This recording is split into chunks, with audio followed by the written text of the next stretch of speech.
Kami dito sa Canada, magsi 6 years na kami ngayong August. Bali, na-assign ng asawa ko dito. So, dinala kami. Tapos, allowed naman na mag-work. Ang trabaho ko, una is, ako sa superstore for a year. Tapos, yung nagsa-stock ng mga sa department store. Tapos, nalipat ako sa coastalcontacts.com. Nag-start ako as assembly technician, tapos na-promote, naging head ng quality assurance team namin. Bali, ginagawa namin yung company namin is online eyeglasses. So, bali, yun, mag-order ka ng glasses online, tapos kami nasa lab, kami yung gumagawa. Tapos after assembly, kami yung final check kung pwede na siyang for shipment para sa customer. Canadian government, wala silang pinipili na kahit anong lahi mo, Pilipino ka man, Russian, lahat pantay-pantay.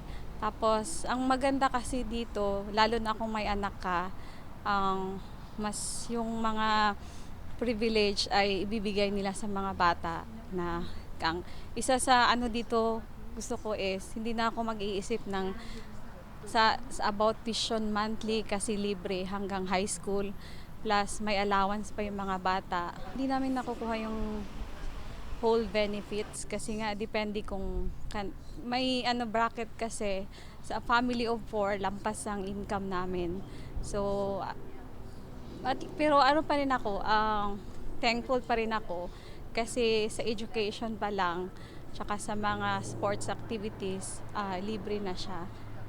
Hindi, parang nafe-feel mo na nasa Pilipinas ka, tapos masaya na tawag nito, makita mo siya na malapitan, parang kung pwede mo siyang mahawakan, tsaka kahit masaya sa feeling na parang binigyan kami ng importansya na kahit malayo, kahit gaano ka-hectic yung schedule niya, dadaan pa rin siya dito para lang makumusta or makita kami.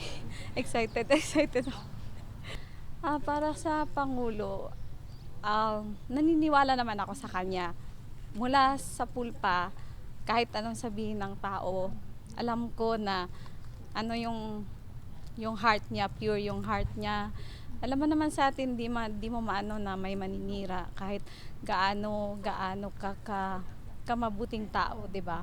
Sa akin, kahit anong sabihin nila, alam ko na ginagawa ni Pinoy kung anong dapat magagawa para sa mga ano para sa mga Pilipino, lalo na sa mga mahihirap na tao. Kasi makikita mo din kung kaano siya kasimpleng tao,